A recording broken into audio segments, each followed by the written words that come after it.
Hi everyone, welcome you all to the channel. ଆଜି ଆମେ ଏକ୍ସଟ୍ରିମିଷ୍ଟଙ୍କ ବିଷୟରେ ପଢ଼ିବା।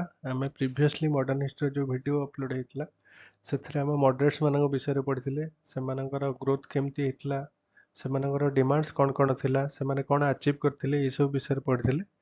ଆଉ ତାଙ୍କର କିଛି ଲିମିଟେସନ୍ସ ମଧ୍ୟ ଥିଲା, ସେ ବିଷୟରେ ମଧ୍ୟ ପଢ଼ିଥିଲେ। ସେଇ ଯେଉଁ ତାଙ୍କର ଲିମିଟେସନ୍ସ କିଛି ଥିଲା, ସେ ଲିମିଟେସନ୍ସକୁ ଓଭରକମ୍ କରିବା ପାଇଁ ଗ୍ରୋଥ ହେଇଥିଲା ଆମର ଏକ୍ସଟ୍ରିମିଷ୍ଟ ମାନଙ୍କର। ସେଇ ଏକ୍ସଟ୍ରିମିଷ୍ଟ ମାନଙ୍କ ବିଷୟରେ ଆଜି ଆମେ ପଢ଼ିବା। ଆଉ ସେ ଏକ୍ସଟ୍ରିମିଷ୍ଟ ମାନଙ୍କର ଗ୍ରୋଥ ହବାର ରିଜିନ୍ ଯେଉଁଟାକି ଥିଲା କ'ଣ, ମଡରେଟ୍ ମାନଙ୍କର ଫେଲ୍ୟୁଅର, ତା ବିଷୟରେ ଫାଷ୍ଟ ଡିସ୍କସନ୍ କରିବା। ତାପରେ ଆମେ ଦେଖିବା ତାର ପ୍ରୋପୋନେଣ୍ଟସ୍ ମାନେ କେଉଁମାନେ ଥିଲେ, ତାର ପ୍ରସ୍ତାବକ କିଏ ଥିଲେ, କେଉଁମାନେ ମେଜରଲି ଏଇ ଆଇଡ଼ିଆକୁ ଚାରିଆଡ଼େ ଆମ ଭାରତ ବର୍ଷରେ କେମିତି ସ୍ପ୍ରେଡ୍ କରିବ, ସେଥିପାଇଁ କେଉଁମାନେ କାର୍ଯ୍ୟରତ ଥିଲେ, ସେମାନଙ୍କ ବିଷୟରେ ପଢ଼ିବା। ତାପର ସ୍ଲାଇଡ୍ରେ ଆମେ ଦେଖିବା ଏକ୍ସଟ୍ରିମିଷ୍ଟ ମାନଙ୍କର ଆଇଡ଼ିଓଲୋଜି କ'ଣ ଥିଲା। ତାପରେ ଆମେ ଦେଖିବା ସେମାନଙ୍କର ଡିମାଣ୍ଡସ୍ କ'ଣ ଥିଲା। ଯେମିତି ଆମେ ମଡରେଟ୍ସ ମାନଙ୍କର ଡିମାଣ୍ଡ ବିଷୟରେ ପଢ଼ିଥିଲେ, ଏଥିରେ ମଧ୍ୟ ଏମାନଙ୍କର ଡିମାଣ୍ଡସ୍ ବିଷୟରେ ପଢ଼ିବା। ସେମାନଙ୍କର ଡିମାଣ୍ଡସ୍ କ'ଣ ଥିଲା, ଆଉ ସେମାନେ କେମିତି ତାଙ୍କ ଡିମାଣ୍ଡସକୁ ଫୁଲଫିଲ୍ କରିବାକୁ ବା ଆଚିଭ୍ କରିବାକୁ, ତାଙ୍କ ଗୋଲ୍କୁ ଆଚିଭ୍ କରିବାକୁ ସେମାନେ କେଉଁ ମେଥଡ୍ସ ୟୁଜ୍ କରିଥିଲେ, ତା ବିଷୟରେ ପଢ଼ିବା। ଆଉ ଲାଷ୍ଟଲି ସେମାନଙ୍କର ଆଚିଭମେଣ୍ଟ କ'ଣ ଦେଖିବା, ଆଉ ତାର ଡ୍ରବ୍ୟାକ୍ସ ବି ଜେନେରାଲି ଆମେ ଡିସ୍କସନ୍ କରିବା। ସୋ ଭିଡ଼ିଓକୁ ଲାଷ୍ଟ ପର୍ଯ୍ୟନ୍ତ ଦେଖ, ବହୁତ କିଛି ଇମ୍ପୋର୍ଟାଣ୍ଟ ଇନଫର୍ମେସନ୍ ତୁମେ ଜାଣିବାକୁ ପାଇବ। Let's start. ଫାର୍ଷ୍ଟ ଦେଖ ଆସିଲା reasons for growth of extremism. ଏକ୍ସଟ୍ରିମିଜିମ୍ର ଗ୍ରୋଥ କ'ଣ ପାଇଁ ହେଇଥିଲା। ଫାର୍ଷ୍ଟ କଥା ଦେଖିବା ଆମ ଏକ୍ସଟ୍ରିମିଜିମ୍ର ଗ୍ରୋଥଟା କ'ଣ ପାଇଁ ହେଇଥିଲା। ଦେଖ ଫାର୍ଷ୍ଟ ରିଜନ୍ କ'ଣ ଥିଲା ନା ଡିସାଟିସ୍ଫ୍ୟାକ୍ସନ୍ ୱିଥ୍ ଦ ଆଚିଭମେଣ୍ଟସ୍ ଅଫ୍ ଦ ମଡରେଟ୍ସ। ସେମାନେ ବହୁତ ଜଣ ଲୋକ ଥିଲେ ଇଣ୍ଡିଆନ୍ ମାନେ, ସେମାନେ ଡିସାଟିସ୍ଫାଏ ଥିଲେ କେଉଁଥିରେ ନା ମଡରେଟ୍ ମାନେ ଯାହା ବି ଆଚିଭ୍ କରିଥିଲେ, ସେ ମଡରେଟ୍ ମାନଙ୍କର ଆଚିଭମେଣ୍ଟରେ ଏମାନେ ଡିସାଟିସ୍ଫାଏ ଥିଲେ। କି କହିଲେ ଏମାନେ ଭାବୁଥିଲେ, କିଛି ଜଣ ଭାରତର ଲୋକମାନେ ଭାବୁଥିଲେ, ସେ ସମୟର ଜ୍ଞାନୀ ଲୋକମାନେ କିଛି ଥିଲେ, ସେମାନେ ଭାବୁଥିଲେ କି ମଡରେଟ୍ସ ମାନେ ଯେଉଁ ୱେରେ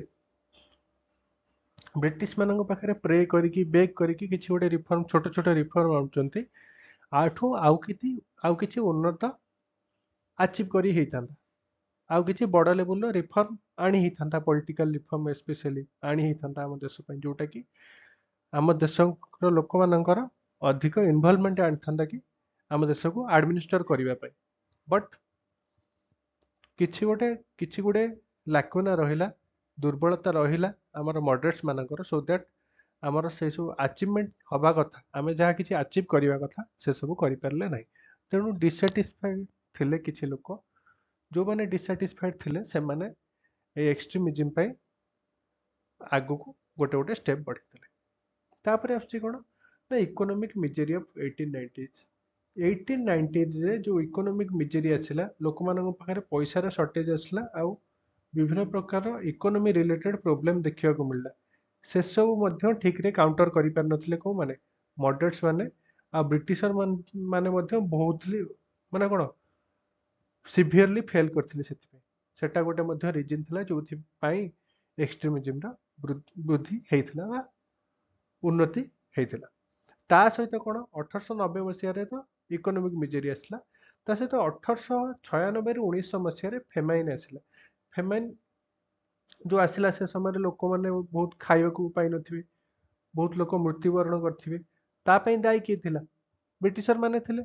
ଆଉ କ'ଣ ମଡରେଟ୍ ମାନେ ତାଙ୍କୁ ଆକାଉଣ୍ଟେବିଲିଟି ବି ରଖିପାରିଲେନି କି Britishers are accountable for the famine that has occurred. Britisher ମାନେ ଏଟାକୁ କରିଥିଲେ ନା ନାହିଁ, ସେମାନେ ଯେହେତୁ ମେଜରଲି ତାଙ୍କର ଆର୍ମି ପାଇଁ କ'ଣ ବିଭିନ୍ନ ଫୁଡଷ୍ଟପକୁ ନେଇକି ଆକ୍ୱାର କରିକି ରଖିଲେ, ଏକ୍ସପୋର୍ଟ କଲେ, ସେ ସବୁ ପାଇଁ ଏ ଫେମାଇନ୍ଟା କ୍ରିଏଟ୍ ହେଇଥିଲା। ଯେହେତୁ ଏ ଫେମାଇନ୍ଟା କ୍ରିଏଟ୍ ହେବାର ରିଜିନ୍ଟା ମୋଷ୍ଟଲି ଆର୍ଟିଫିସିଆଲ ଥିଲା, ମାନେ ମାନବକୃତ, ମଣିଷ ଯେହେତୁ ଏଟାକୁ ତିଆରି କରିଥିଲା, ଏ ଫେମାଇନ୍ଟାକୁ ରୋକାଯାଇ ପାରିଥାନ୍ତା।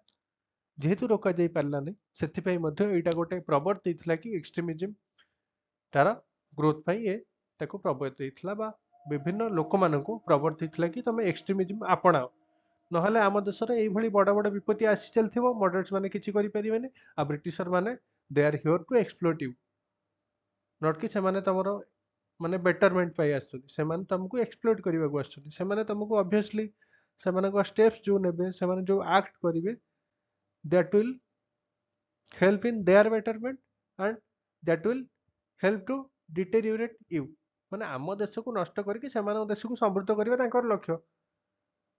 ସେମାନେ ଏଠି ଫେମାଇନ୍ ଆସିଲା, କଣ ଆସିଲା, ଫ୍ଲଡ୍ ଆସିଲା, does that matter to them? Answer ହେଲା no, that does not matter to them. ତେଣୁ ସେମାନେ ତାଙ୍କ ମନ ଇଚ୍ଛା ଶାସନ କଲେ। ଆଉ ମଡରେଟ୍ସ ମାନେ ଯେହେତୁ ପଲିଟିକାଲି ଆମ ଦେଶକୁ ଲିଡ୍ କରୁଥିଲେ, ତେଣୁ ସେମାନେ ବି ଏଟାକୁ ରୋକି ପାରିଲେନି। ତେଣୁ ଏମାନଙ୍କର ମନରେ ଗୋଟେ ଆସିଲା କି ଏମାନଙ୍କୁ ଆମକୁ ହଟେଇବାର ଅଛି, ସେଥିପାଇଁ ମଧ୍ୟ ଏକ୍ସଟ୍ରିମିଜିମର ଗ୍ରୋଥ ହେଇଥିଲା। ଥାର୍ଡ ପଏଣ୍ଟ ଦେଖ, 1899 ମସିହାରେ କ'ଣ ହେଇଥିଲା ନା ଏଇ ଯୋଉ କ୍ରୋନୋଲୋଜି ଗୁଡ଼ା ମନେ ରଖିବ କୋଉ ମସିହାରେ କ'ଣ ହେଇଥିଲା, ଏଇଟା ଡିରେକ୍ଟଲି ତମର ଆସିପାରେ। କ୍ରୋନୋଲୋଜି ହିଷ୍ଟ୍ରିର ତମେ ଜାଣିଥିବ ମୋଷ୍ଟ ଇମ୍ପୋର୍ଟାଣ୍ଟ ଗୋଟେ ପାର୍ଟ ହେଉଛି କି କ୍ରୋନୋଲୋଜି ମନେ ରଖିବା। କାହା ପରେ କୋଉ ରାଜା ଆସିଲେ, କାହା ପରେ କୋଉ ସତ୍ୟାଗ୍ରହ ହେଲା, କାହା ପରେ କୋଉ କମିଶନ ବସିଲା, ଏମିତିକି ବିଭିନ୍ନ ପ୍ରକାର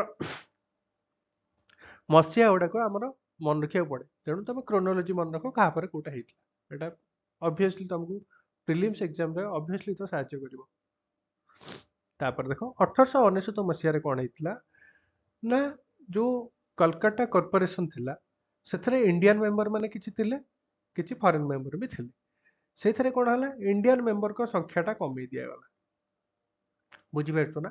ନମ୍ବର ଅଫ୍ ଇଣ୍ଡିଆନ୍ ମେମ୍ବର ଯୋଉ ଥିଲେ କଲକାତା କମିଶନରେ, ସେମାନଙ୍କ ଇଣ୍ଡିଆନ୍ ମେମ୍ବର ମାନଙ୍କର ସଂଖ୍ୟାଟାକୁ କମେଇ ଦିଆଗଲା।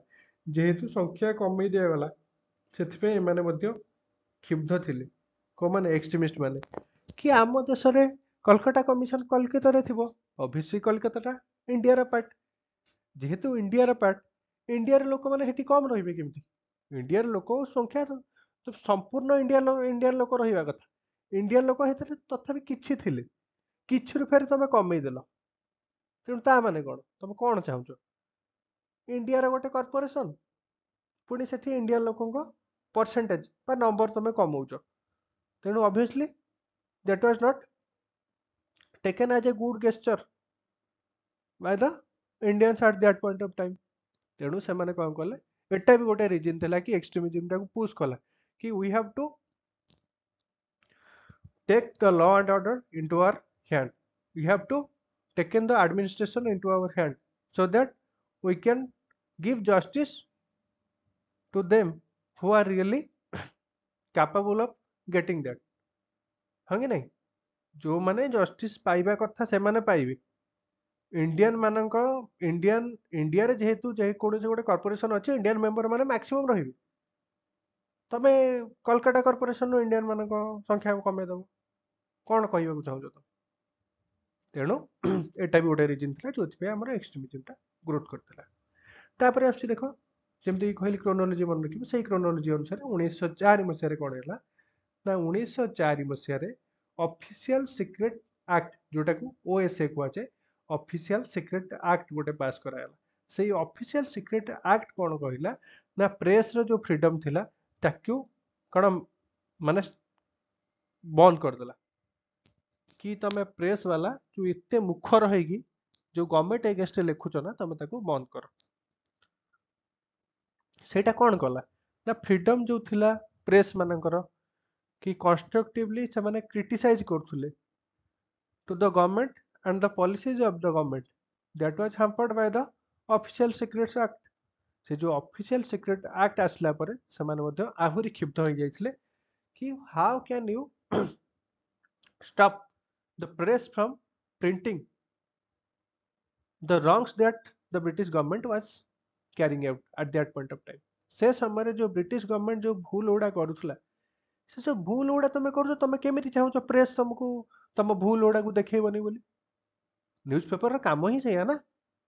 ତମେ କହୁଛ ଆମେ ଗୋଟେ ସିଭିଲାଇଜ୍ କଣ୍ଟ୍ରି, ବ୍ରିଟିଶର ମାନେ ସେ ସମୟରେ କହୁଥିଲେ ବ୍ରିଟେନଟା ଯୋଉ ୟୁନାଇଟେଡ୍ କିଙ୍ଗଡମ୍, ସେଟା ଗୋଟେ ସିଭିଲାଇଜ୍ କଣ୍ଟ୍ରି। ଗୋଟେ ସିଭିଲାଇଜ୍ କଣ୍ଟ୍ରିର ଆଡମିନିଷ୍ଟ୍ରେଟର ହେଇକି ତମେ କେମିତି କହୁଛ କି ଆମେ ଆମର ନ୍ୟୁଜ ପେପରର ଫ୍ରିଡମକୁ, ନ୍ୟୁଜ ପ୍ରେସର ଫ୍ରିଡମଟାକୁ ଆମେ ଗ୍ୟାଗ୍ କରିଦେବୁ, ମାନେ କ'ଣ ମୁହଁକୁ ଚାପିଦେବା, ଗୋଜିଆ କରିଦେବା? କେମିତି ତମେ କରିବାକୁ ଏଇ ଷ୍ଟେପଟା ତମେ କେମିତି ନେଲ? ଅବଭିୟସଲି ତମ କଥା ଆଉ କାମରେ ଡିଫରେନ୍ସିଏସନ ଏଇଟା ଗୋଟେ ଆଣି ଦଉଛି। ତେଣୁ ଏଟାରେ ମଧ୍ୟ କ୍ଷୁବ୍ଧ ହେଇଥିଲେ ଏକ୍ସଟ୍ରିମିଷ୍ଟ ମାନେ।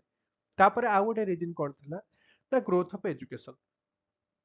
ଆଉ ଲୋକମାନେ ସେ ସମୟରେ ଏଜୁକେଟେଡ୍ ହେଲେ, ବହୁତ ଲୋକ ବାହାରକୁ ଗଲେ, ପଢିଲେ, ୱେଷ୍ଟର୍ଣ୍ଣ ଏଜୁକେଟେଡ୍ ହେଲେ, ୱେଷ୍ଟର୍ଣ୍ଣ ସାଇନ୍ସ ଜାଣିଲେ, ୱେଷ୍ଟର୍ଣ୍ଣ सोसाइटी कल्चर विषय जानले फ्रीडम को केते महत्व दिया जाए specially freedom of speech and expression को केते महत्व दिया जाए से विषय रे मध्य जानिले से सब जानला परे तमे से माने आसी के एठी दाबी कले कि तम देश तो आमे पढ़िया जाउछु एठी स्टूडेंट माने किछि भी कहउछन तमे कोन आम स्टूडेंट माने किए कोन कहले तमे तार स्टाइपेंड बंद कर दउछ तमे ताकू जेल ले पुरे दउछ what is happening here you can't do all these things to the students you can't gag the press एसबू कथा मैंने आसिक कहले वेस्टर्न एजुकेटेड इंडियंस मैंने कहले तुम मन इच्छा शासन चलैच तुम देश तो यू ना आम देखिनु तुम प्रोफेसर मैंने तुम गवर्नमेंट को क्रिटिसाइज करपारती कंस्ट्रक्टिव होता भी क्रिटिसिजम तो क्रिटिसिजम ना यूनिवर्सिटी स्टूडेंट मैंने डिबेट समय स्पीच समय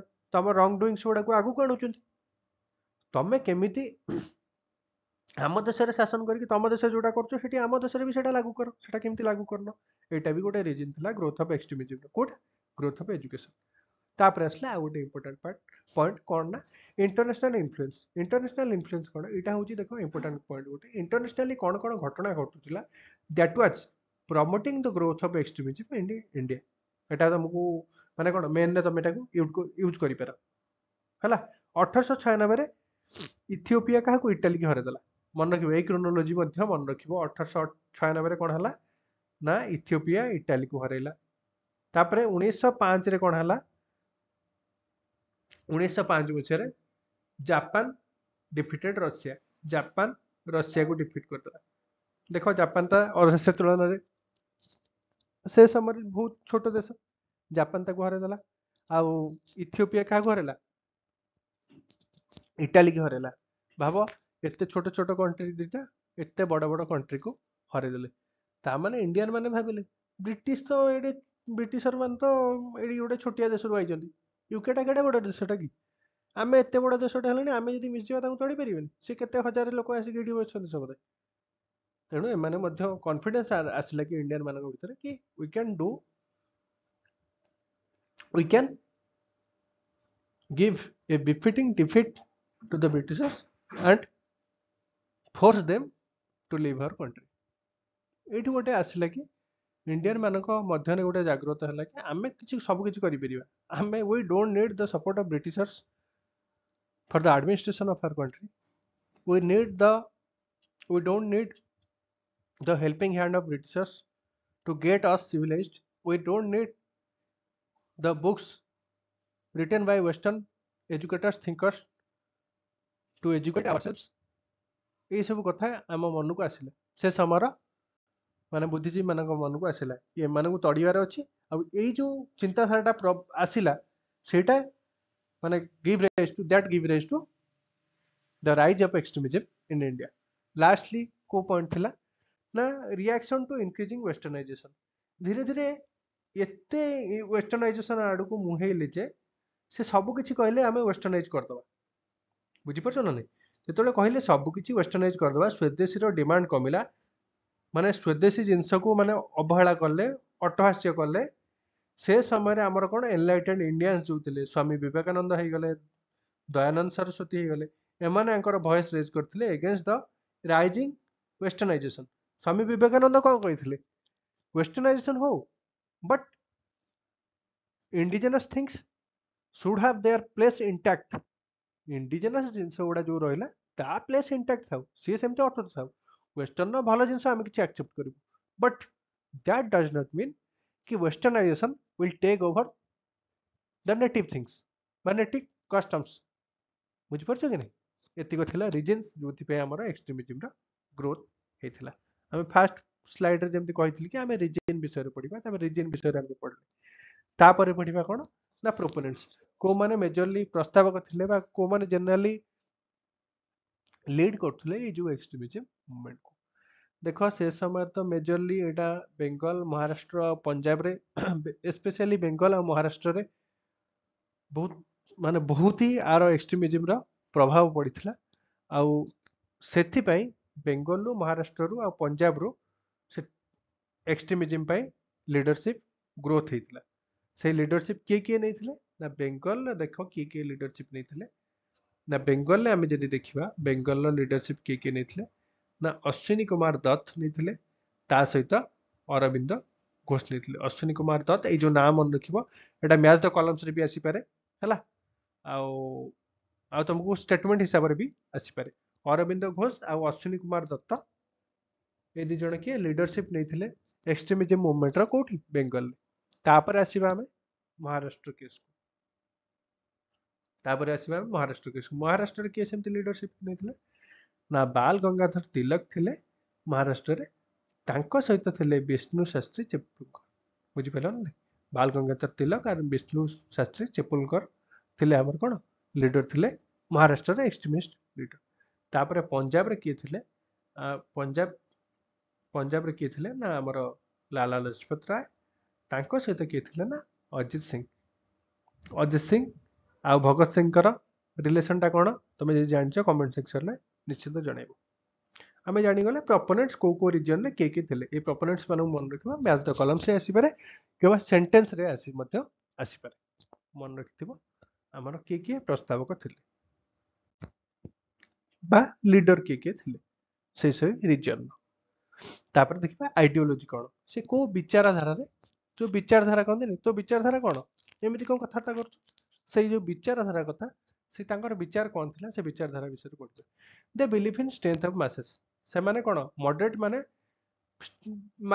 ମାସେସଙ୍କ ଉପରେ ଏତେ କିଛି ଭରସା କରୁନଥିଲେ ବଟ୍ ଏମାନେ କହୁଥିଲେ କଣ ନା ମାସେସଙ୍କର ଷ୍ଟ୍ରେଂଥ ବହୁତ ଅଧିକ ଆମେ we have to capitalize on the strength of the masses କୋଉମାନେ ବିଲିଭ୍ କରୁଥିଲେ ନା ଏକ୍ସଟ୍ରିମିଷ୍ଟ ମାନେ କହୁଥିଲେ କି masses the people of India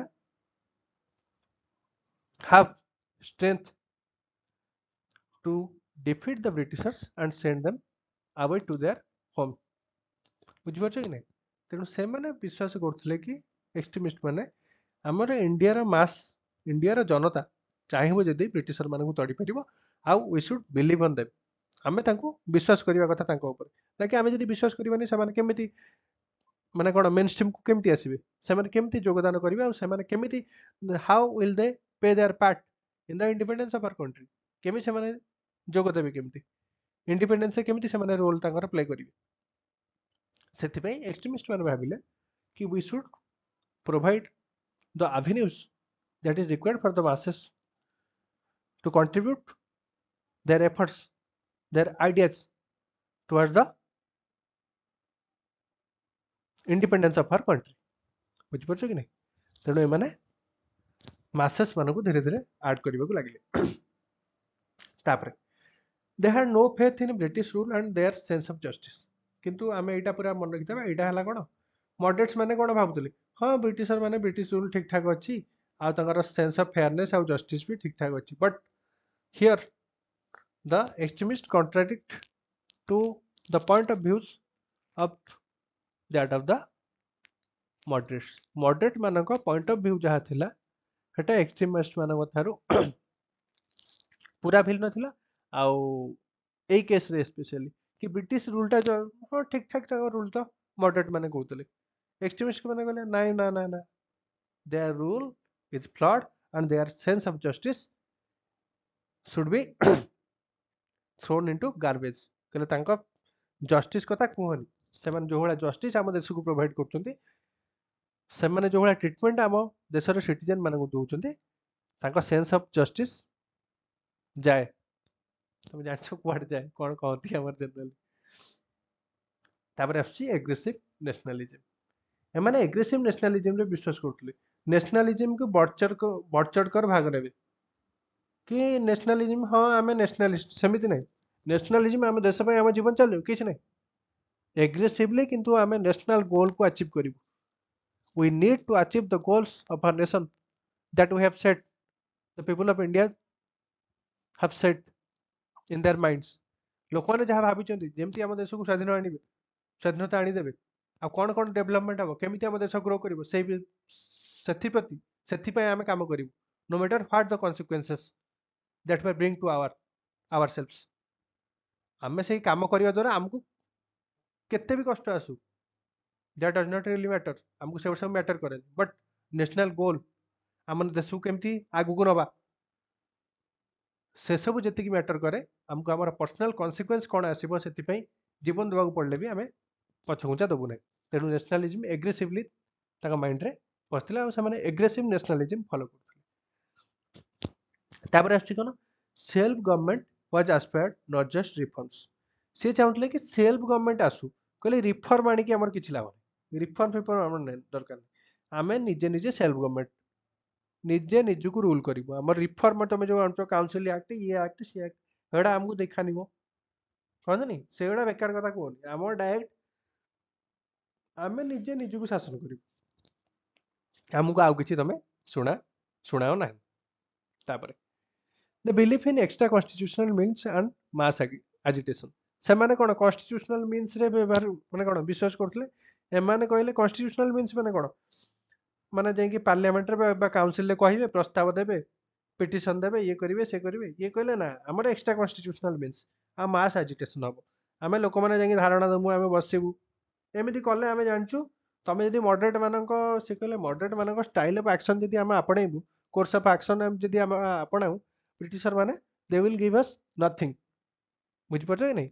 ତେଣୁ ଏମାନେ କହିଲେ କି ଆମେ ଏକ୍ସଟ୍ରା କନଷ୍ଟିଟ୍ୟୁସନାଲ ମିନ୍ସକୁ ଆପଣେଇବୁ ଆଉ ମାସ୍ ଆଜିଟେସନ ଆମେ ମଧ୍ୟ କରିବୁ।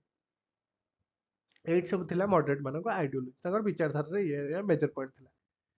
ତାପରେ ଆସୁଛି କ'ଣ ନା ତାଙ୍କର ଡିମାଣ୍ଡ କ'ଣ ଥିଲା। ତାଙ୍କର ଡିମାଣ୍ଡ କ'ଣ ଥିଲା? ତାଙ୍କର ଡିମାଣ୍ଡ କ'ଣ ଥିଲା? ଫାର୍ଷ୍ଟ ଥିଲା ସ୍ୱରାଜ, ବା ଯୋଉଟାକୁ ଆମେ କହୁଛନ୍ତି କମ୍ପ୍ଲିଟ୍ ଇଣ୍ଡିପେଣ୍ଡେନ୍ସ। ସେ କହୁଥିଲେ ଆମର ସେଲ୍ଫ ରୁଲଟା ଦରକାର, ଆଉ ସେମାନେ ସ୍ୱରାଜ ଚାହୁଁଥିଲେ, କମ୍ପ୍ଲିଟ୍ ଇଣ୍ଡିପେଣ୍ଡେନ୍ସ, ସମ୍ପୂର୍ଣ୍ଣ ସ୍ୱାଧୀନତା ଆମର ଦରକାର। ତା ସହିତ କ'ଣ ଚାହୁଁଥିଲେ ନା education, national education, growth of national education, national ଏଜୁକେସନଟା କେମିତି ଗ୍ରୋଥ ହବ, ସେମାନେ ଡିମାଣ୍ଡ ତାଙ୍କର ସେଇଆ ଥିଲା। ଆମର ୱେଷ୍ଟର୍ଣ୍ଣ ଏଜୁକେସନ ଯାହା ହଉଛି କିନ୍ତୁ ନ୍ୟାସନାଲ ଏଜୁକେସନ ସୁଡ୍ ଗ୍ରୋ। ତାପରେ ପ୍ରଡକ୍ସନ ଥ୍ରୁ ଇଣ୍ଡିଜେନସ୍ ଇଣ୍ଡଷ୍ଟ୍ରିଜ, କହିଲେ ପ୍ରଡକ୍ସନ ଯୋଉ ସବୁ ହବ ସେଟା ସବୁ ୱେଷ୍ଟର୍ଣ୍ଣ ଇଣ୍ଡଷ୍ଟ୍ରି କରୁ ଆଣିକି ତମେ ଆଣିକି ଏଠି ଆସିକି କ'ଣ ଖୋପାଡ଼ନି ଆମ ଉପରକୁ ଜିନିଷ, ଆମେ ଆମର ନିଜେ ତିଆରି କରିବୁ, ଆମ ଇଣ୍ଡଷ୍ଟ୍ରିରେ ଯାହା ତିଆରି ହବ ଆମେ ସେଇଟାକୁ ଖାଇବୁ ପିଇବୁ ରହିବୁ, କି ଆମେ ବ୍ୟବହାର କରିବୁ। ସରି, ସେ କହିବା କଥା କି ମାନେ ଯୋଉ ପ୍ରଡକ୍ସନ ହବ ଯେକୌଣସି ଜିନିଷ ସବୁ ଇଣ୍ଡିଜେନସ୍, ଆମ ଇଣ୍ଡଷ୍ଟ୍ରିରେ ଆମର ଏଠି ପ୍ରଡକ୍ସନ ହବ, ଆମର ଏଠି ବେପାର ହବ, ବାହାରୁ ଆଣିକି ଆମ ଜିନିଷକୁ ଆମ ଉପରେ ଥୋପ ନାହିଁ। ତାପରେ ଆସୁଛି ଇଣ୍ଡିଆନାଇଜେସନ ଅଫ ଆଡମିନିଷ୍ଟ୍ରେସନ। ତାପରେ କହିଲେ ଇଣ୍ଡିଆନାଇଜେସନ କ'ଣ, ଇଣ୍ଡିଆନ ଲୋକମାନେ ରହିବେ ଆଡମିନିଷ୍ଟ୍ରେସନରେ, ଯେହେତୁ ଇଣ୍ଡିଆକୁ ଆଡମିନିଷ୍ଟ୍ରେଟ କରିବାର ଅଛି, ଇଣ୍ଡିଆନ ମାନେ ଆଡମିନିଷ୍ଟ୍ରେସନରେ ରହିବେ, ନା କି ତମେ ଫରେନର ମାନଙ୍କୁ ଆଣିକି ଆମ ଉପରେ କ'ଣ ରଜା ଭଳିଆ କରିକି ବସେଇଦବ, ଇଏ ତମକୁ ଆଜିଠୁ ଶାସନ କରିବ, କ'ଣ ତମ ମନେ ମନେ? ଆମ ଇଣ୍ଡିଆ ଲୋକମାନେ ଆମ ଇଣ୍ଡିଆନ ମାନଙ୍କୁ ଶାସନ କରିବେ, କି ଶାସନ କରିବା ନୁହେଁ ତ ସର୍ଭ କରିବେ। ଶାସନ କରିବେ କ'ଣ ପାଇଁ କରିବେ? ସର୍ଭ କରିବେ, ସର୍ଭିସ ପ୍ରୋଭାଇଡ କରିବେ। ତମ ବ୍ରିଟିଶର ମାନେ କ'ଣ ପାଇଁ ଆସିବେ ଏଠି ଶାସନ କରିବାକୁ? ନା, ସେଟା ହବ ନାହିଁ। ତାପରେ କହିଲେ କ'ଣ ନା ୟୁନିଫିକେସନ ଅଫ ବେଙ୍ଗଲ। ତମେ ଜାଣିଛ ତା ପୂର୍ବରୁ କ'ଣ ବେଙ୍ଗଲଟାକୁ ଦିଟା ଭାଗ କରିଦେଇଥିଲେ, ତେଣୁ ଏମାନଙ୍କର ଡିମାଣ୍ଡ ଥିଲା କି ବେଙ୍ଗଲକୁ ପୁଣି ଆଗ ଭଳିଆ ଏକ କରାଯାଉ, ଯୋଉ ଦି ଭାଗ କରାହେଇଛି ସେ ଦି ଭାଗଟା ଆମେ ଆକ୍ସେପ୍ଟ କରୁନାହୁଁ। ଏଇଟା ଥିଲା, ଏସବୁ ଥିଲା ତାଙ୍କର ଡିମାଣ୍ଡସ। ତାପରେ ଆମେ କ'ଣ ପଢିବା, ସେମାନେ ସେଥିପାଇଁ କ'ଣ କ'ଣ ମେଥଡ ଆପଣେଇଥିଲେ ନା ବୟକଟ କରୁଥିଲେ। ବୟକଟ କ'ଣ, ଆମେ ଏଇ ବ୍ରିଟିଶ ସାମାନକୁ ଆମେ ଆମର କିଣିବୁ ନାହିଁ ହେଲା, ତାକୁ ବୟକଟ କରିଦେଲେ। କୋଉ କୋଉ ଜିନିଷ? ପିକେଟିଂ, ଧାରଣା ଦେବା, ଆଜି ଏ ଲିକର ସପ୍ ଆଗରେ ଧାରଣା ଦେଲେ, କାଲି ଯୋଉ ଫରେନ ଗୁଡ୍ସ ସପ୍ ଆଗରେ ଧାରଣା ଦେଲେ, ଏଇଟା ବନ୍ଦ କର କହିକି ଏମିତି ଚାଲିଲା। ତାପରେ burning of foreign goods, foreign good ଗୁଡା ଯୋଉଟା ଦେଖିଲେ ମାନେ ଏକାଥରେ ବଲ୍କ ଆମାଉଣ୍ଟରେ ମେଞ୍ଚେ ମେଞ୍ଚେ ଧରିବେ, ଫରେନ ଗୁଡ୍ସ ଗୁଡାକୁ ଜାଳିଦେବେ ହେଲା। ତାପରେ କ'ଣ ବହୁତ ଗୁଡ଼ିଏ ଲସ୍ ହବ। ତାପରେ ୟୁଜ ଅଫ ଇଣ୍ଡିଜେନସ୍ ପ୍ରଡକ୍ଟସ, ସେମାନେ ପ୍ରମୋଟ କଲେ କି କେମିତି ଆମର ଇଣ୍ଡିଜେନସ୍ ପ୍ରଡକ୍ଟ ଗୁଡାର କେମିତି ୟୁଜ ଗୁଡା ଧୀରେ ଧୀରେ ବଢିବ।